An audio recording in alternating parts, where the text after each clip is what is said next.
there, Paul Kratter. Welcome to my studio. This is we're up in Northern California, the town of Moraga. We're about 40 minutes or so from San Francisco, and I've been an illustrator for 22 years, and now I'm a plein air painter. So I have 40 years of professional experience. And let's talk about why did I choose this particular scene. And I've been backpacking now with the Granite Group, which Bill Cohn and I put together almost 17 years ago. And other than 1 year when I couldn't go, it's been an unbelievable experience. This is my cathedral. It is the best place I love to paint. So it is very special. There's a stream, and the atmosphere is really one of the biggest goals, but also to have fun. I have fun no matter how much I struggle and how easy it might go. That it depends on each individual painting and how things are going. So let's get started, and I'll talk about the sketch in just a bit. Let's talk about the materials, starting with the brushes. I use Brights. They're stubby little brushes. They're like flats. These, for me, I like they hold the body of the paint really well. My drawing brush for really small details is a number 2, all the way to number 8s. Let's go to the paints. The colors are a little bit different titles, but let's start with this. Turner Yellow, India Yellow Orange, Cad Orange, Cad Red Medium, I believe, Alizarin Crimson, Ultramarine Deep, Ultramarine Blue Deep, Dioxazine Violet, Cobalt Blue. Occasionally I use King's Blue as a cool gray color to neutralize colors. Sap Green, quite a bit of white paint. I never put out enough paint. I will remix, add paint as I go along. Little tin cup for putting the terp in medium if I want to do that, and a flat edge razor blade to scrape the palette clean. I have paper towels. And then these are the most important. This sketchbook and a ballpoint pen is what I use to draw with. Doesn't really matter. And that's it for the materials, plus my easel. Let's get started with the sketch, which is the most important part of my whole process, even before painting. It saves a lot of time. I edit out here. I make a lot of decisions on composition. I use a cheap sketchbook, nothing really important. You can use a pencil, most people do. I happen to use a ballpoint pen. I just like it, no other reason. So the painting is going to be a 16 by 20, so you always want to sketch, put the box in, the rectangle, about that same proportion. And I start off very sketchy, and I want to have unique shapes. So I'm going to start with this little triangle, and I want to have this is very, very light. And these are almost markers. I'm not committing very much at all at this point. I have different reference material for different things. There's a unique tree here. That shape I like. I have a mountain scene over here that's for the background. And what I'm looking for is kind of a unique shape for the sky. I don't want the sky to be very important. It is important, but I don't want it to take up very much room. We're going to have 3 levels in this painting. Background mountains, a medium area in the midground, and then the foreground. The midground is going to be very, very tiny, but important to add atmosphere, and that's one of the most important things in this painting. And I start with kind of a linear approach, looking at my reference if I was out on location. This is really important. This is all about observation. And I'm looking up and down all the time at my reference, whether outside or inside, and I'm developing this sketch. So now I've got some dynamic stuff going on. My horizon line is about here. That's the height my eye is at in this painting. It's low. I want to make the mountains feel very high. I'm also going to make the background number 2 or 3 value at the darkest to put it back, to make it feel like it's going back into space.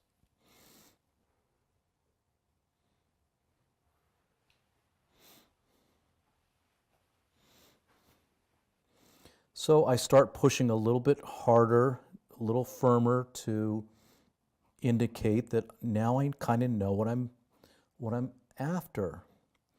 And you may not be able to see my head looking up and down, up and down. I'm really making some observations. 40 years of experience, 4 years at Art Center College of Design in Pasadena. Drawing was extremely important and emphasized, and we did every single day. And it's a love of mine. It's one of the things that I love best about being an artist. And it doesn't come easy. It takes a lot of practice. But because I was an illustrator, I have a very graphic approach to things, and I consider myself a designer of shapes. And that's what I'm trying to do here, is make some unique shapes.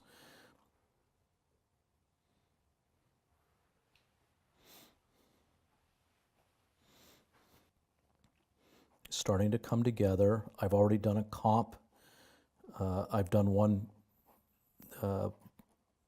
sketch of this already, so I kind of know I really know what I'm doing. And then I've done a painting as well so I can have some practice, and I'll try not to look at that because I don't want to copy it. I want to have my own vision and experience as I go. So that's a pretty quick linear approach, and it's looking pretty good. Why do I do a sketch first? Is this worth doing? Yes, it is. I've done it a few times now. These are hemlock trees, and they tend to get bent over. So the wind is coming from this side, and I'm now pushing a little bit harder, a little firmer. And rather than, you could use a marker pen and get this black, I do it with a series of, it's called cross-hatching, and it's just developing, and this is a way to almost sneak up on your values.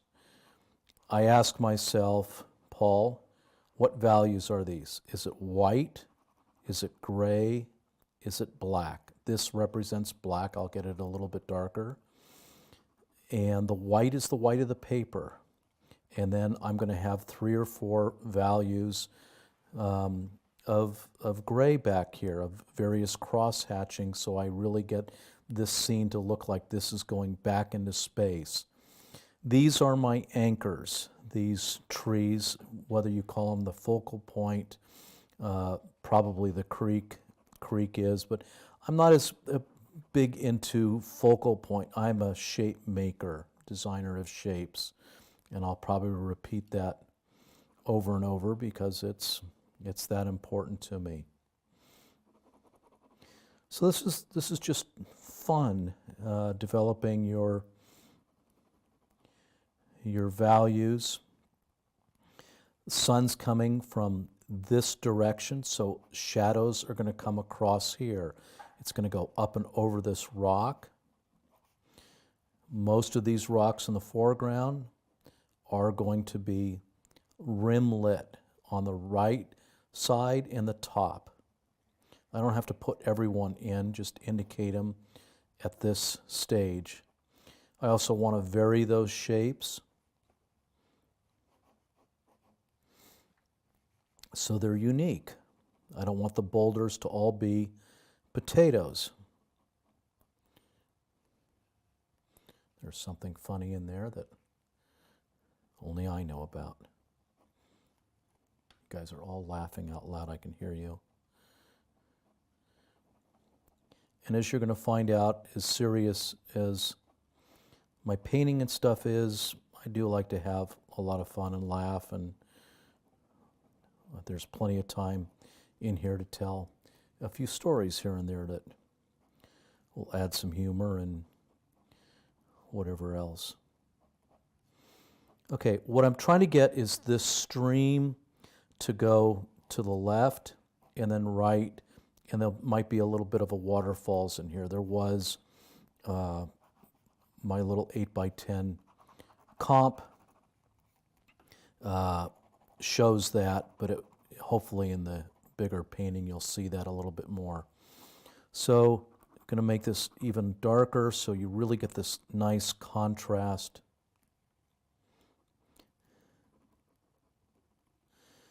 And there's some other smaller trees that are still in the same, they just haven't grown up. They're teenagers or 30-year-olds. And they help move the eye back and give you these nice dark vertical shapes. This is the midground. There's a series of trees kind of in this area, and I'm using these combinations, those two photos to show this.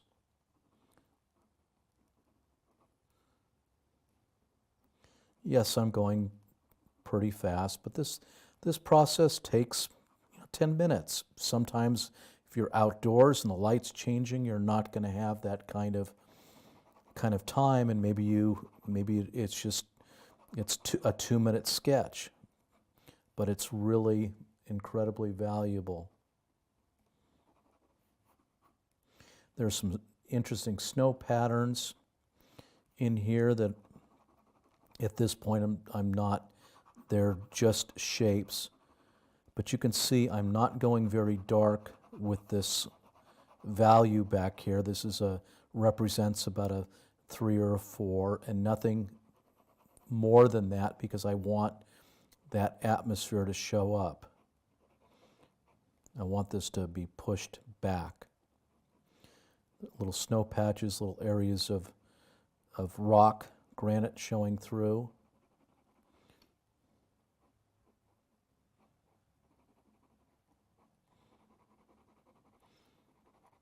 I've had a few people frame these. They can be works of art, but that's not the goal. It's a working sketch. Now, just to be a little bit,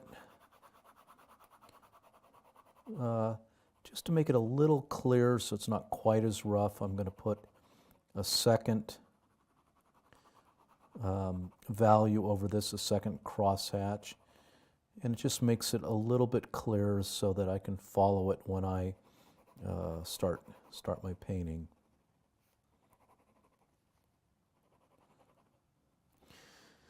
So that's pretty close. I want the water to have some rocks in it, but I want that to be the same value as the sky. A light band through here. There's a kind of a lighter band here.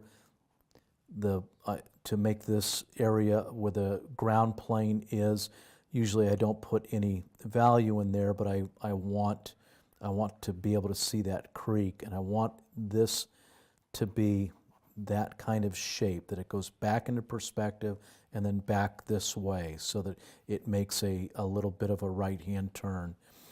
And then usually one of the last things that I'll do is just emphasize the edge of this. And sometimes I play up by bearing down a little bit harder, so I get a very graphic hard edge. At the end, when I'm painting, I will soften that up, but I really want to see that graphic shape. Okay. Even now, as I have fun, I might say, nailed it. And it just means, okay, I think the shapes are pretty good, and I'm ready to have fun and start painting. Here we're starting the next step, which is to use a light pencil and sketch this in. This is the second time, and it really is just to get my markers. Where are these shapes? And because it almost sounds scratchy, almost like sandpaper, there's a little tooth to this, so it's a tad bit noisy. I'm not looking at my reference material. I spent 10 minutes on this sketch, so that's what I'm trying to almost copy. And it's also a time that I can make some sort of adjustments. So there's not really observation at this time. It's just getting these shapes in place, approximately the same place that I have these major rectangles, triangles, whatever it happens to be, and get them about the right location.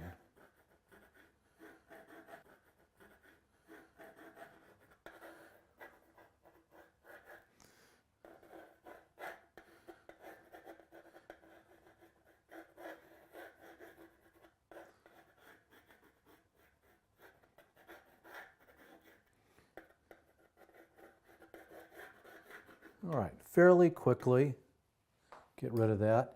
Now, this will go out of the camera, but I always keep my sketchbook down at my feet to refer to it. The next step is to do a linear drawing over this pencil drawing. This is the third time I've drawn this now. That's how important the drawing is. And usually I just copy it, but it's another time that I can make adjustments. I'm using my number 2 bright brush, and I'm going to mix up a brown.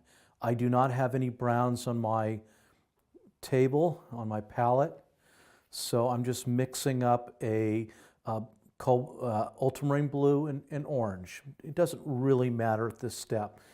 So I kind of get in an athletic pose here, and you'll see me do this. I don't know what this is like other than to compare it to a baseball player plays catch before they start playing, even though how many thousands of times have they done this, and it just gets me going. So I didn't even know it until I watched part of the video and said, I'm shaking. No, I'm not shaking. I'm practicing. And it's just part of what we do. I like these nice linear, short little jabby strokes. And I'm also holding that this is a little bit unique. Brian Taylor draws this way. Some people are here. And I'll rotate my brush. I'll talk about that, why I do it, and what effect it might have for my work.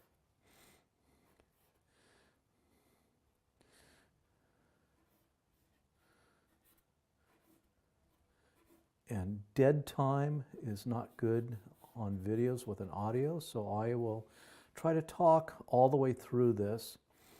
I always set up goals, and every painting I do, I don't even have to tell myself after all these years, is to have fun. And even if I struggle, even if it's been a long time since I threw a painting across the wall or scraped one off. I did that not too recently, but not very long ago. I still have fun, and it's just part of the process. The other one in here, goal that I want to have is atmosphere. I really want to have 3 levels: the background, middle ground, which is very small in this particular painting, but it's an intermediate step to the foreground. The foreground will have more darks, more intensity, more value change, and the background will be, the colors will be more closer in harmony to each other. The whole painting will have harmony, but the colors will be cooler as they move back most of the time.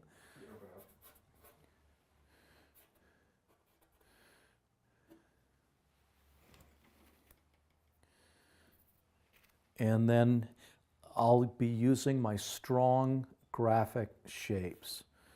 And I don't know where that started as an illustrator.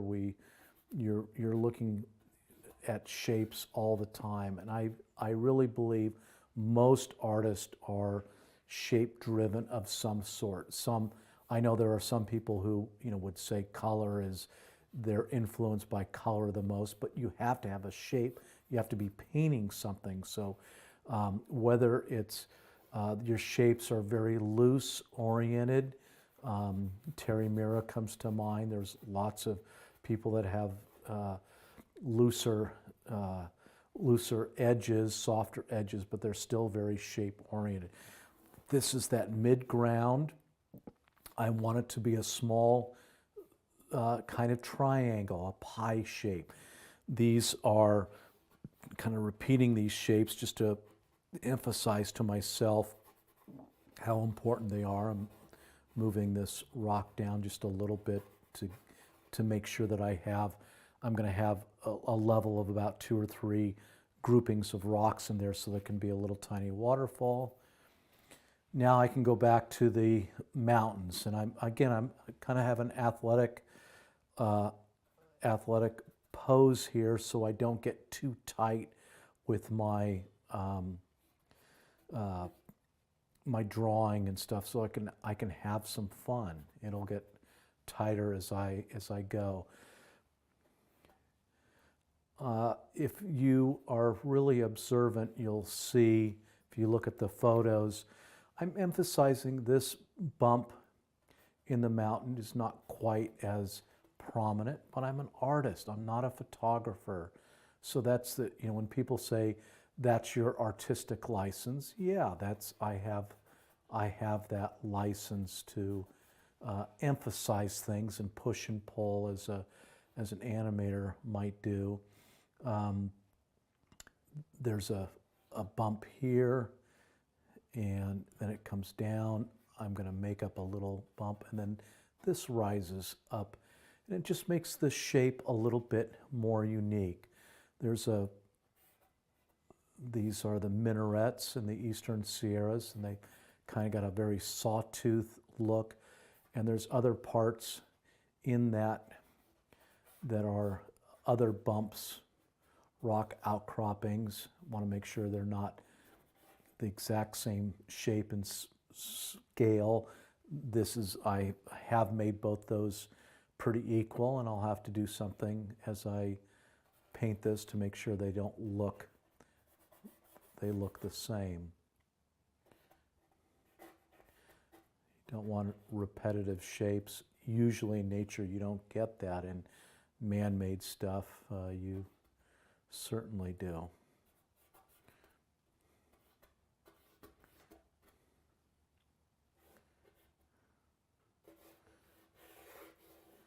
There's kind of a big knob here that's fairly prominent. I like to paint what I see. I don't like to change too much. I don't like to take too many liberties.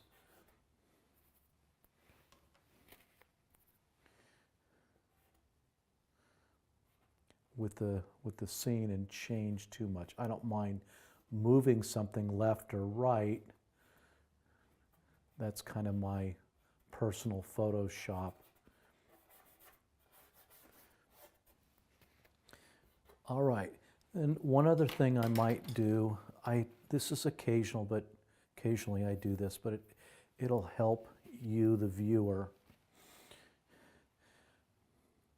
I'm going to block in just really quickly this dark shape, just so you can see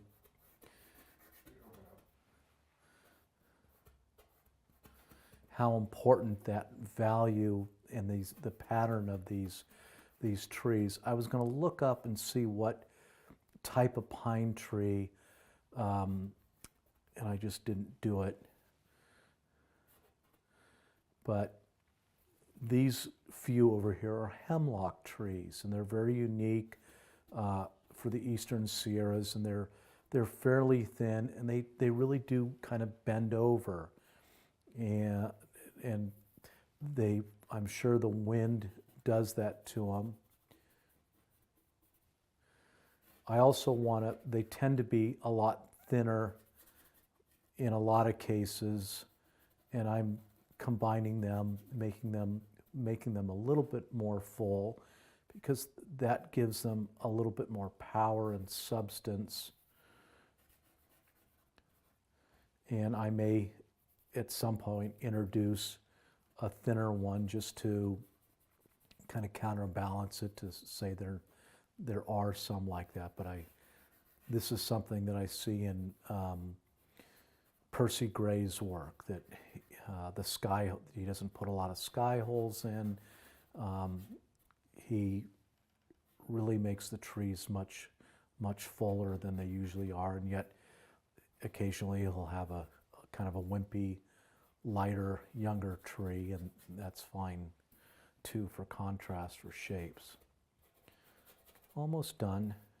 You can start seeing this pattern of dark shapes.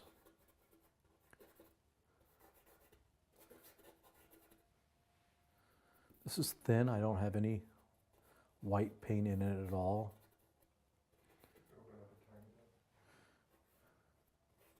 Re-emphasize that middle ground, and just lightly, it's kind of sloppy, but that's good for me.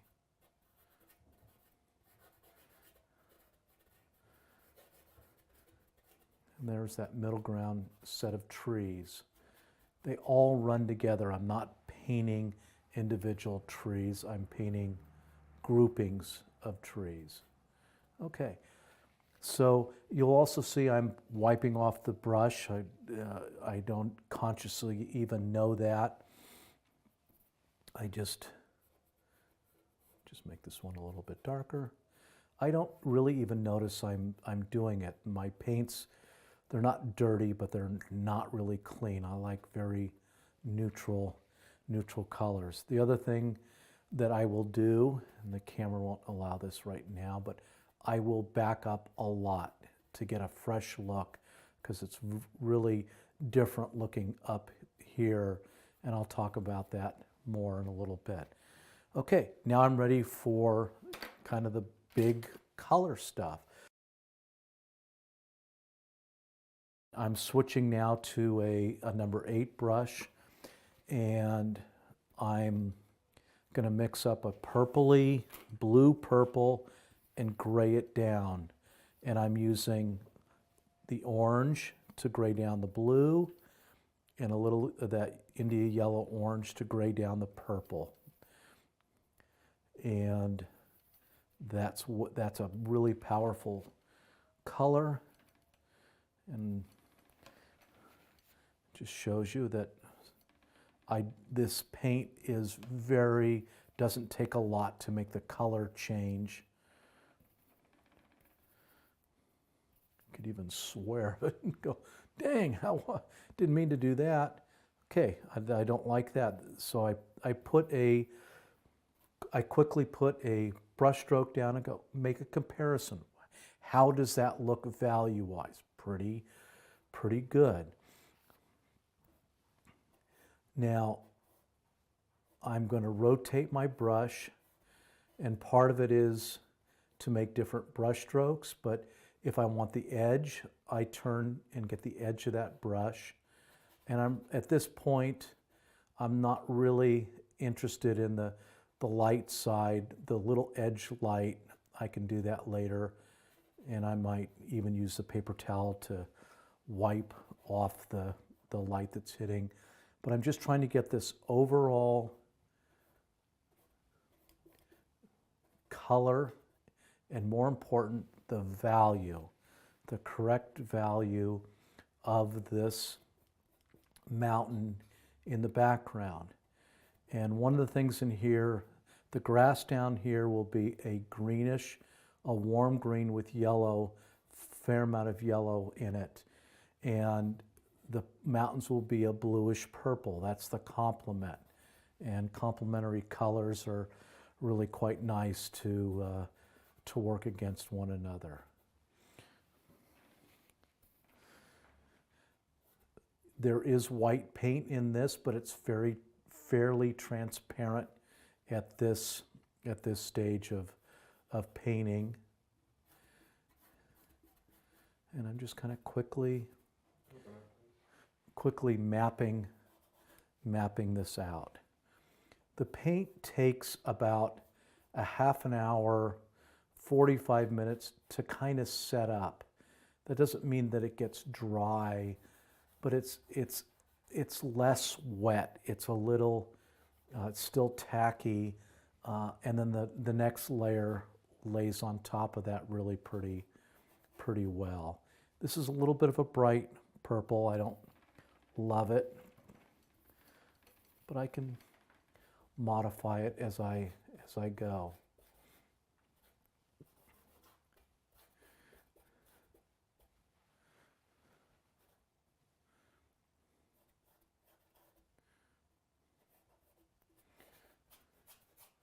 The snow falls in these ledges that are more horizontal, and so I'm trying to imagine what that, as I paint this is a very vertical surface, so the paint doesn't accumulate on it either, and neither does the snow.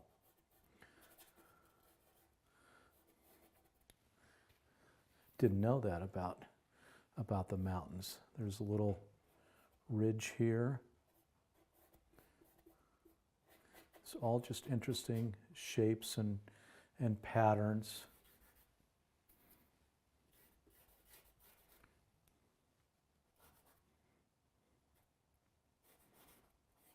I am looking at my reference and then looking at what I'm painting. A lot of observation. It's really important. The further you get along in the next stage, when I go back over this, I won't look at this scene as much. I will, but the painting has to exist on its own. You can't hold the reference material up and say, see, that's why I did this.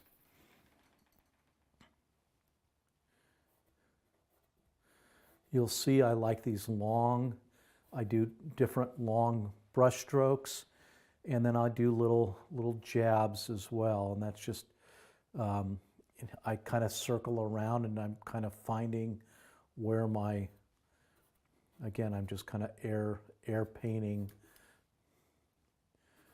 this at times. Here's that knob, that roundish shape.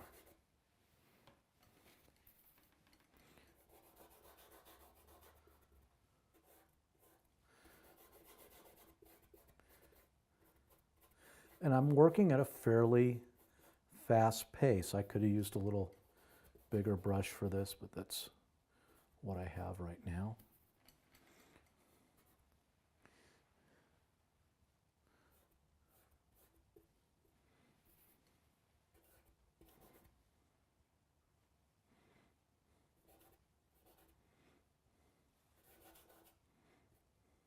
So I had a student years ago who said that they felt like they were drawing with a brush. And I go, you got it. What do you mean? I want to be a painter. And I said, you can be a painter, but you should be drawing with a brush. It's a mark-making instrument.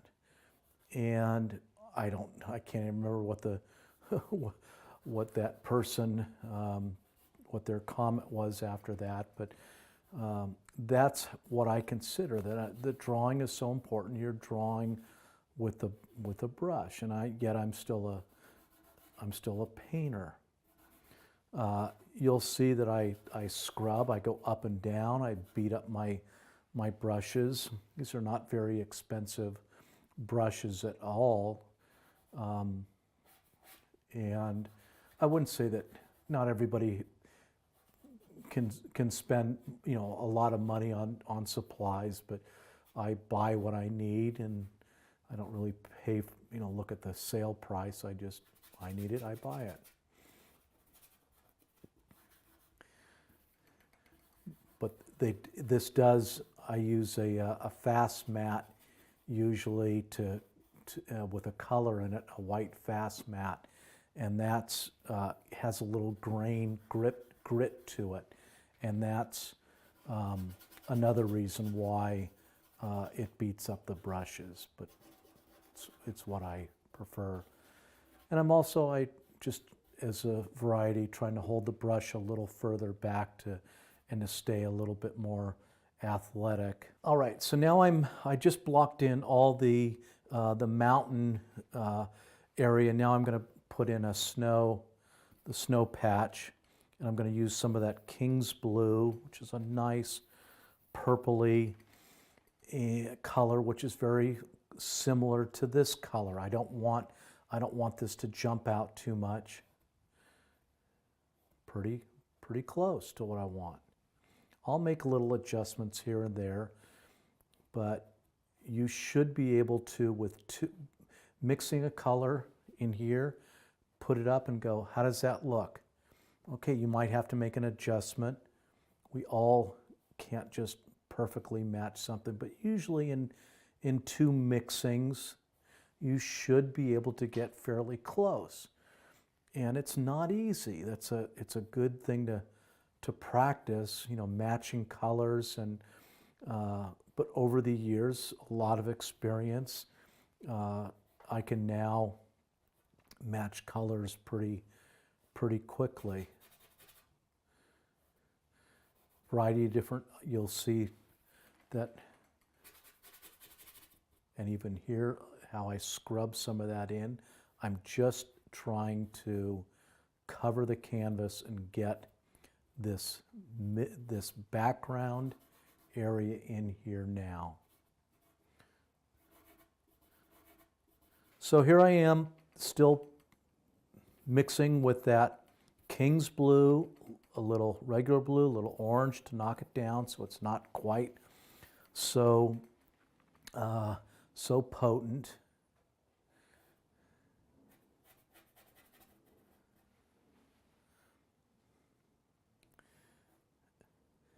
And if I'm repetitive, it's because it's important. I am really trying to observe these snow patterns. I'm not trying to copy them, but I am trying to have them fairly accurate because it's describing the mountains and the contours of what's going on.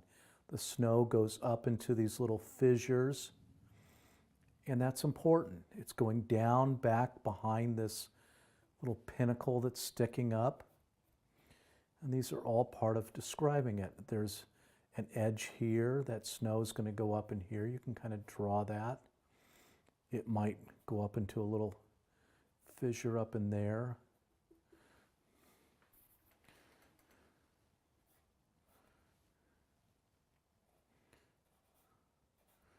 Here's that other series of kind of these sawtooths.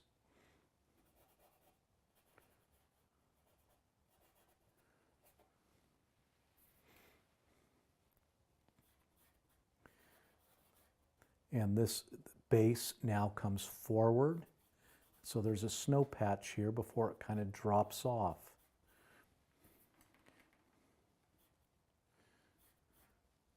And it's funny, we've been to this location. This is Garnet Lake and this upper area, and the snow patterns, depending on how much snow they get each year, can vary, but you get this one kind of circular shape is very indicative of this area. This little pinnacle sticks out, and then there's another shelf where snow accumulates.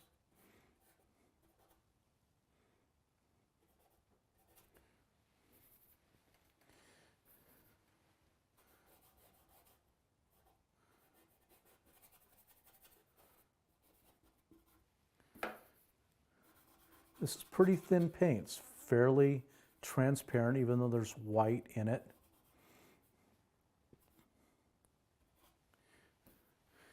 There's a little snow patch in here.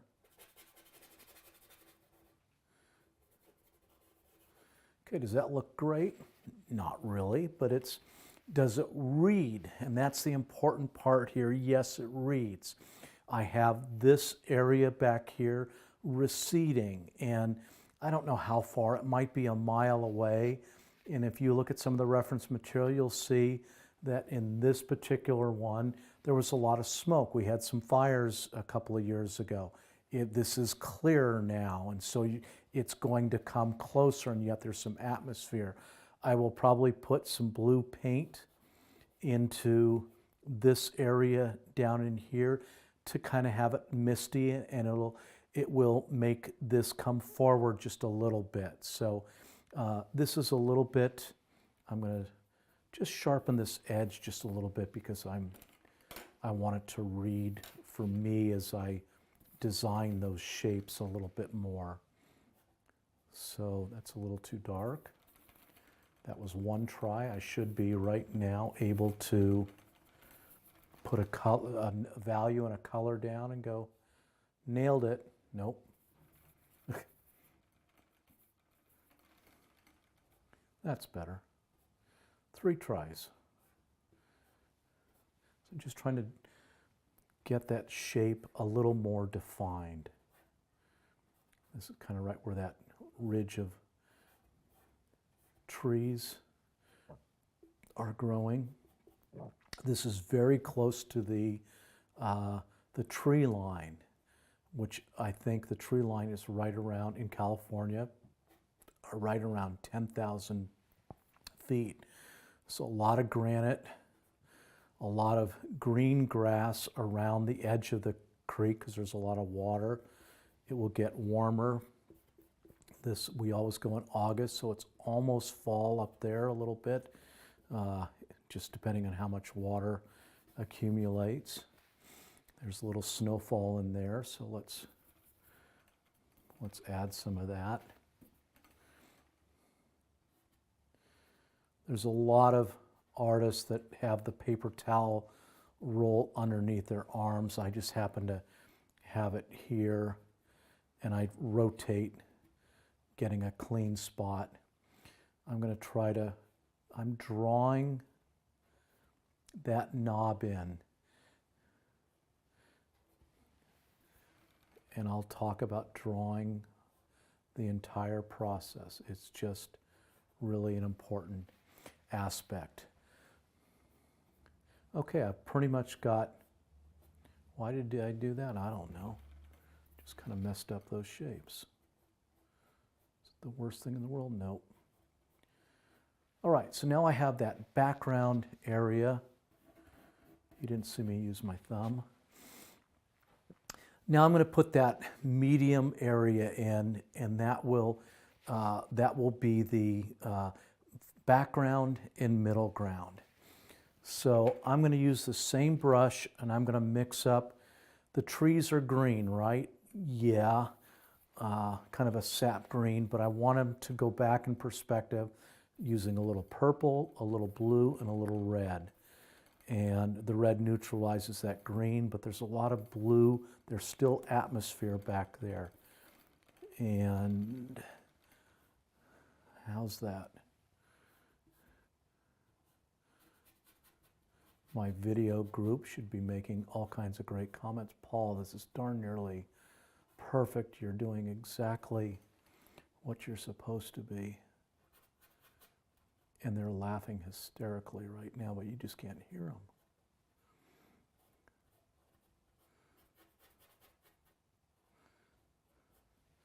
So you can see how this comes forward quite a bit from that mountain. There's a little bit of green in it, but really it's a blue-green, and it's not very bright. It's fairly neutral, and I'll work on this edge work, but that's fairly quick. Block in. Now I'm going to clean my brush just a little bit more. There's a shadow that those trees are making on these kind of barren rocks. So it's a little bit lighter.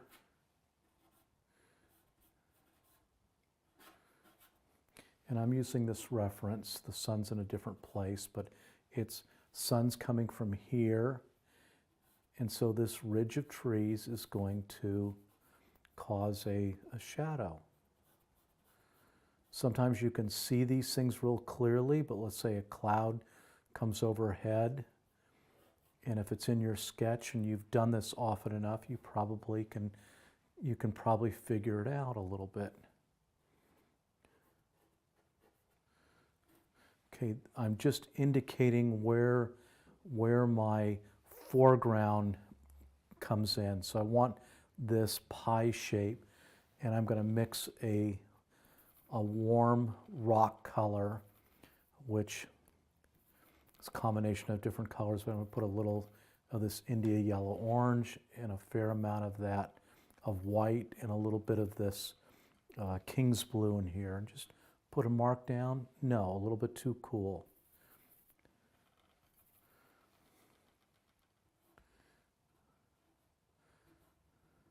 Kind of a putty color.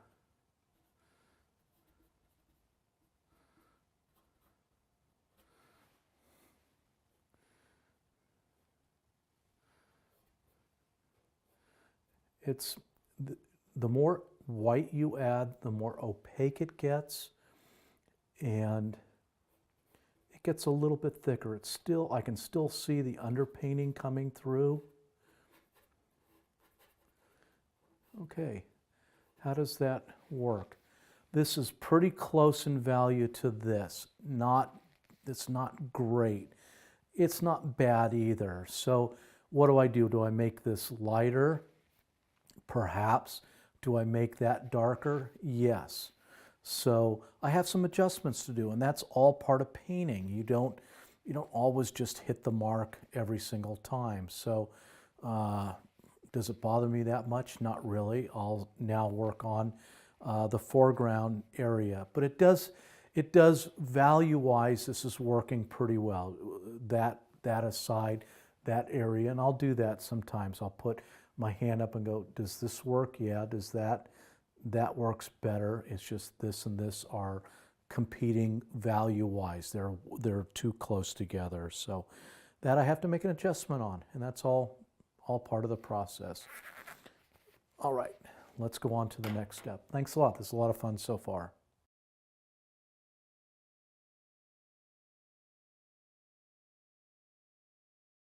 Hi, I'm Paul Kratter. Welcome to my studio. In this video, you are going to learn the importance of the sketch at first.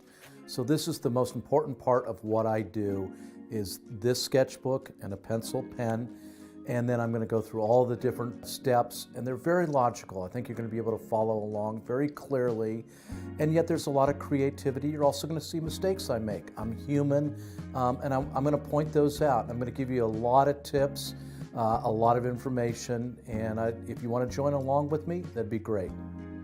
My favorite part about teaching is imparting 40 years of professional experience. I'm going to impart that. I'm very talkative, and you'll get a lot of information out of this video. This video is really going to help you start the painting, but you're also going to have fun. I laugh a lot. I encourage you. I even talk to myself a little bit, encouraging myself to have fun.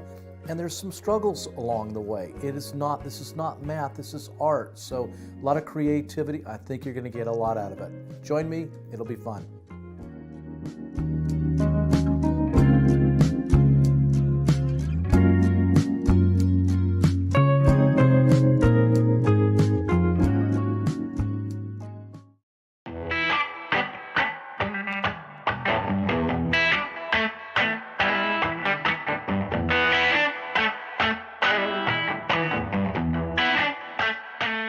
I first started getting into the art world quite young. I don't remember, 4 or 5 years old, and I drew animals, and I drew my sport figures. Those were the two biggest interests I have, and I even won a prize. Maybe in kindergarten, San Francisco Chronicle, a local newspaper, I did a drawing of an elephant, and I won first place. What did I win?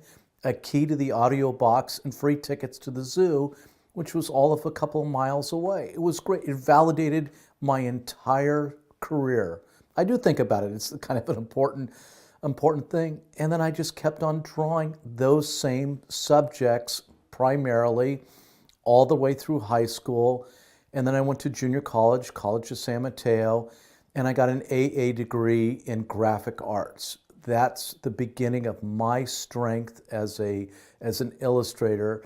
And then I met a girlfriend, and we ended up going to Art Center College of Design. And that was all important because the two most important people in my life, Larry Carroll, Lawrence Carroll, as he was known as a professional, and my wife, Tia, I met there. I mean, if that isn't a great place, but it was a commercial arts school.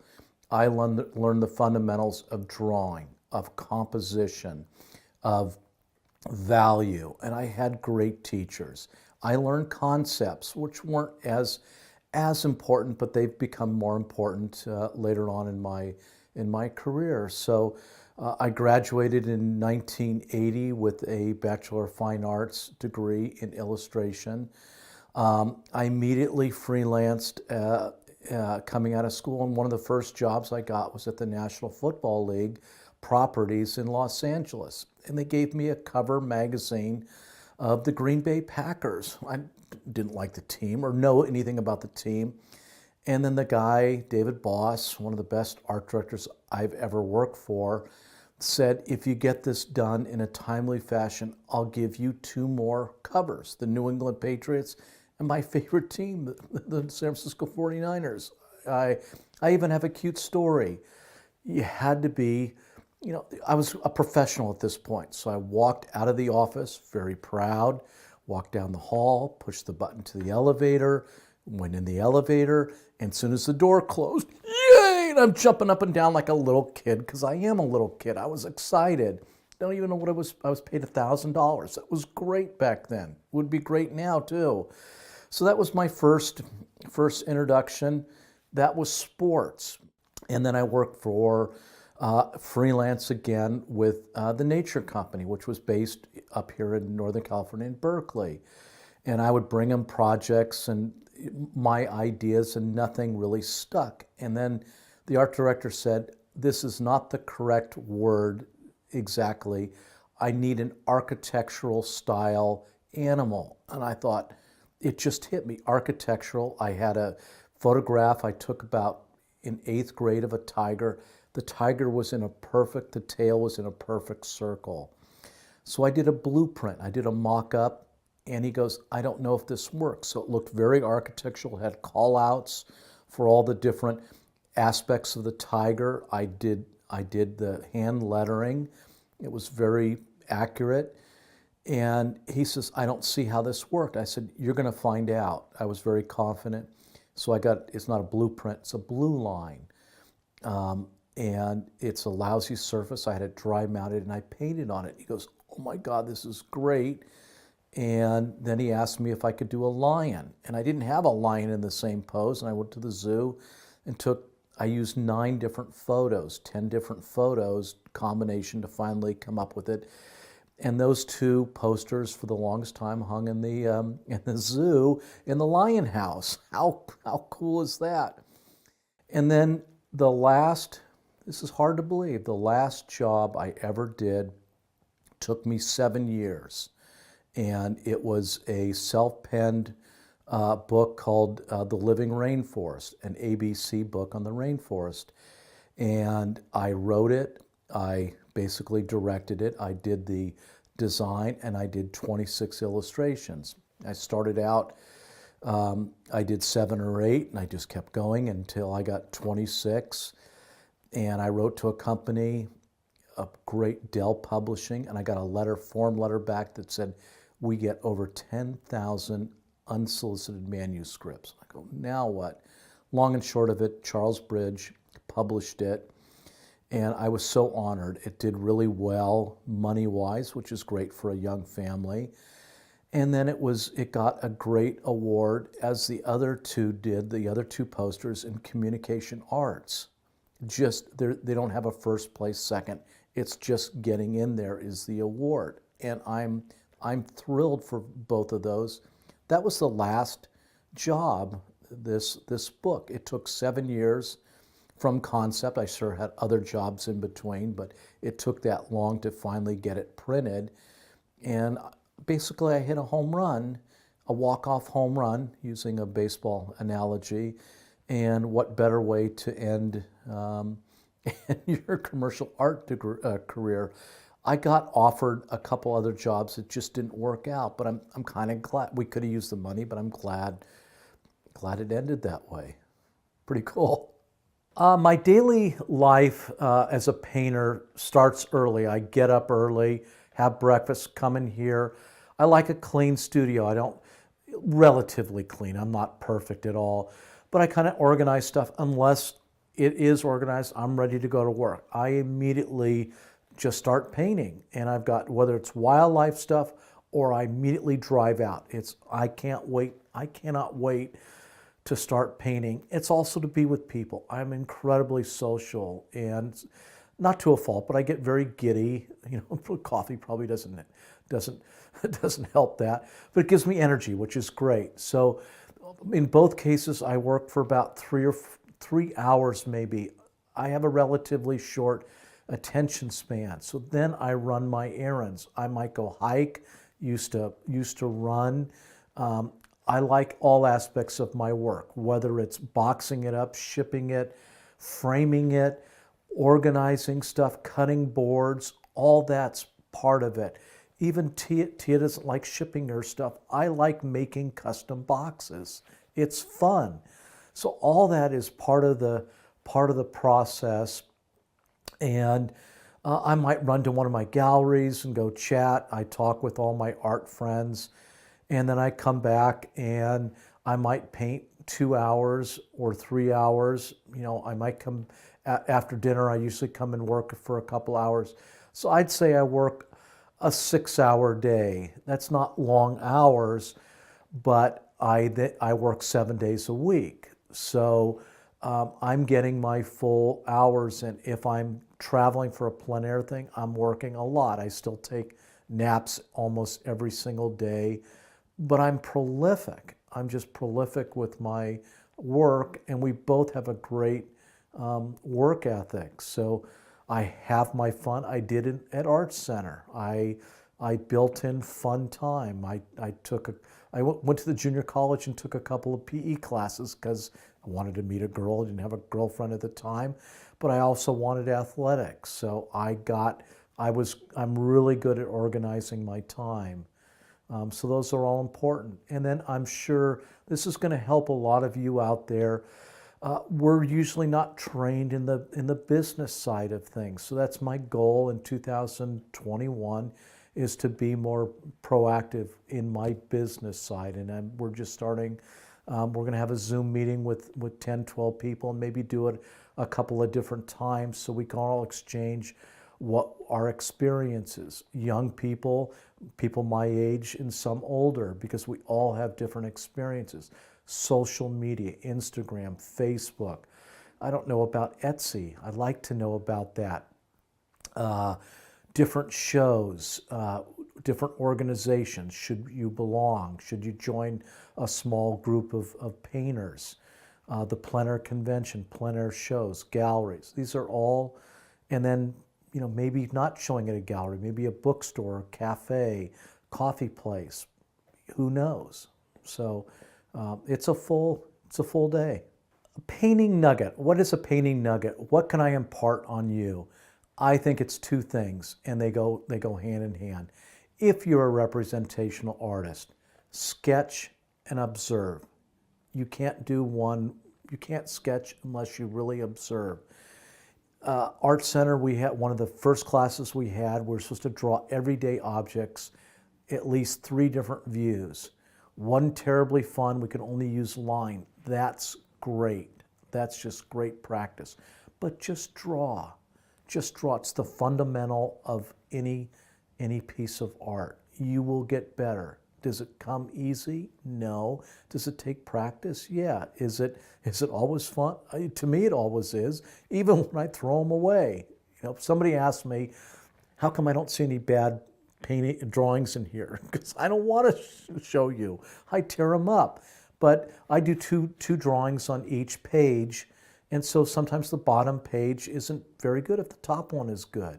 So I make mistakes, not a lot these days, but I have. It's just that's part of growing. So observe and draw and or sketch.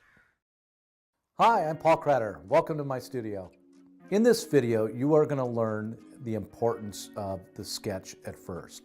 So this is the most important part of what I do is this sketchbook and a pencil, pen, and then I'm going to go through all the different steps, and they're very logical. I think you're going to be able to follow along very clearly, and yet there's a lot of creativity. You're also going to see mistakes I make. I'm human, and I'm going to point those out. I'm going to give you a lot of tips, a lot of information, and if you want to join along with me, that'd be great. My favorite part about teaching is imparting 40 years of professional experience. I'm going to impart that. I'm very talkative, and you'll get a lot of information out of this video. This video is really going to help you start the painting, but you're also going to have fun. I laugh a lot. I encourage you. I even talk to myself a little bit, encouraging myself to have fun.